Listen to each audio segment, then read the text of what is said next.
What are we two Timmers here? Since this month, I'm doing my reviews for past horror films because it is, of course, October.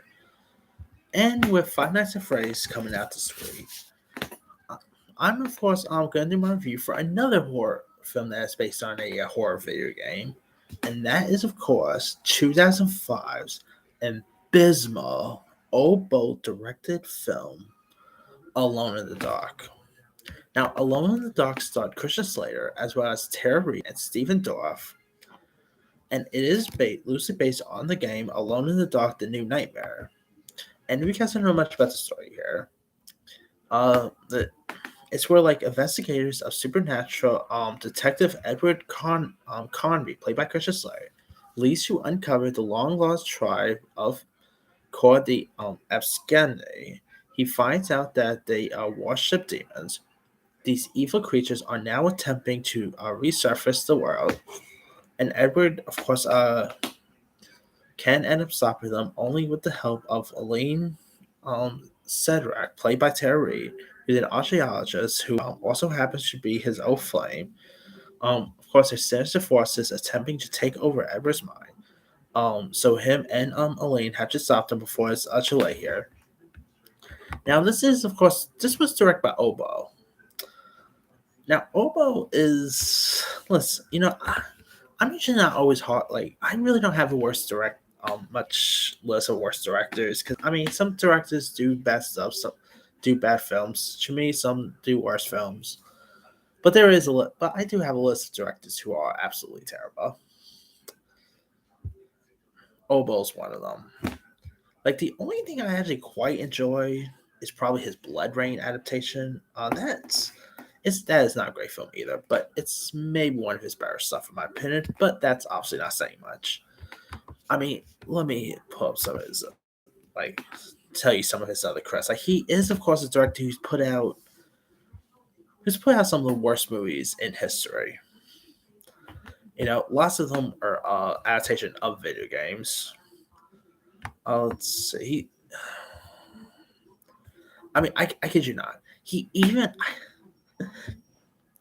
has a letterbox account where he actually gives like good reviews to his own films and bad reviews to films that are pretty good and stuff. So he is pretty much also a trope. Like he even once challenged critics to a boxing match, which I still don't think that ever actually happened or took place, but hey, he could dream. I mean, let's be real. Not only is he a terrible director, he's also a bit of a douche clown.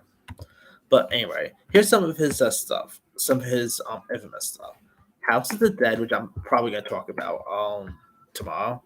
Uh, in the Name of the King. Uh, he also put out Blood Rain 2, which is actually awful. C, Postal, you know, Far Cry. That's right. They did a Far Cry sequel. So yeah, whew, this movie also is just absolutely abysmal. It is awful every inch. It even has a generous 1%. I kid you not, 1% on Rotten Tomatoes. So at least one person actually liked it. So that's cool. I mean, films are subjective, but yeah, this just is not so scary. The dialogue is horrible. I mean, I always liked Tara Reid, but yeah, some of her past credits could be questionable, and this was one of them. Christian Slater, what was he thinking about doing something like this? Is beyond me. Stephen Dorff, could have been a little better there. I mean, it's just not even that scary.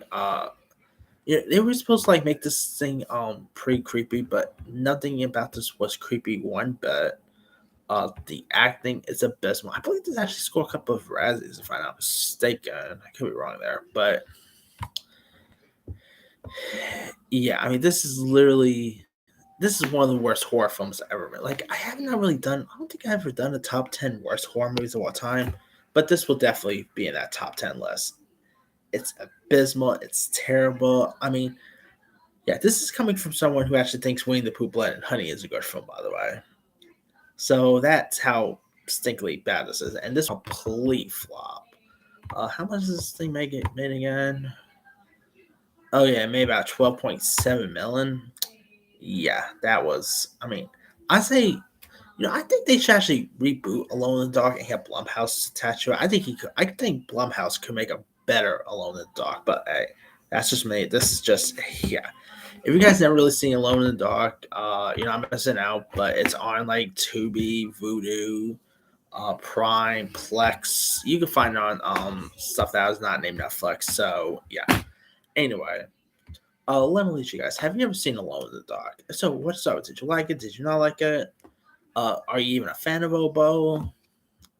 Drop comments below. Don't forget to like, subscribe, hit that bell for notification. This is Sammy signing out.